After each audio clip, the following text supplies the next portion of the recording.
we have two orthogonal rails. On our first, we have a laser that goes into a microscope objective with a 0.25 numerical aperture into our 25 micron pinhole. We aligned it and placed our collimating lens here. Made sure collimating light came out of this beam expander with a shear plate that was placed behind here. Make sure our fringes were parallel. This goes in to our 45-degree mirror that both rotates and translates along Y. And the beam expander fills our 1-inch aperture lens along with our Hartmann mask with 4 off-axis points that act as, or apertures that act as point sources. And then goes into our microscope with both Y and Z translation and then hits our target. So first we found the marginal focus, and this is the point where all the outside rays will come to a single point focus. And we also saw an interference pattern which is similar to Young's double slit, but in a two-dimensional sense. So we translated the microscope along the Z-axis until we saw a single point image on the back plane.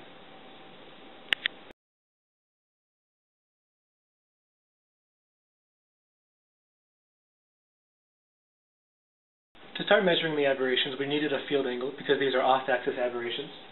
So first, we displaced the microscope some distance laterally along the rail, and then we adjusted the mirror accordingly with rotation and translation to get a focused spot back on the image plane. And then we used a paper mask to cover. First, we let only one of the horizontal holes pass light, and then the other, and then focus on it by translating the microscope. And then we allowed the other horizontal hole, and this allowed us to find the tangential coma. And we did the same thing, allowing one vertical hole to pass at a time in order to find the sagittal coma. Here we have some theoretical ray fans as a function of Y.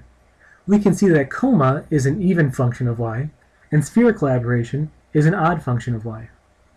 Adding these two ray fans together might give something like this combined ray fan that we see on the right. To extract coma from this ray fan, we look at opposite points, for instance, -1 and +1. By adding the errors at these 2 points together, we cancel out the spherical contribution, because it's odd, and double the coma contribution, because it is even. So we can equate twice the coma aberration to the sum of the 2 individual aberrations that we measured in lab. We can make an equation like this at multiple field points, H, in order to extract W131. The sagittal coma measurements work on the same principle. To find the astigmatism in a lens, we also use the field angle, and then we allow the 2 opposite holes to pass light. So first we allow the 2 opposite horizontal holes to pass light, and these tangential rays came to a focus at the sagittal focus, and we adjusted the Z-coordinate of the microscope and the Y-coordinate of the microscope in order to focus onto the image plane. And then we did the same thing with the vertical holes, and those come together at the tangential focus. Astigmatism occurs in a lens when the sagittal and tangential rays do not come to a single point focus. By sending rays through opposite holes of the Hartmann mask, we are able to find where the tangential and sagittal focus were.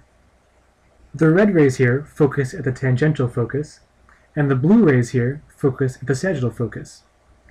Using the micrometer to focus on each of the pairs separately, we are able to find delta Z. And now delta Z should equal -8 times the f number squared times the field height squared times W222. By doing this at multiple field heights, we are able to extract W222, the astigmatism wavefront coefficient.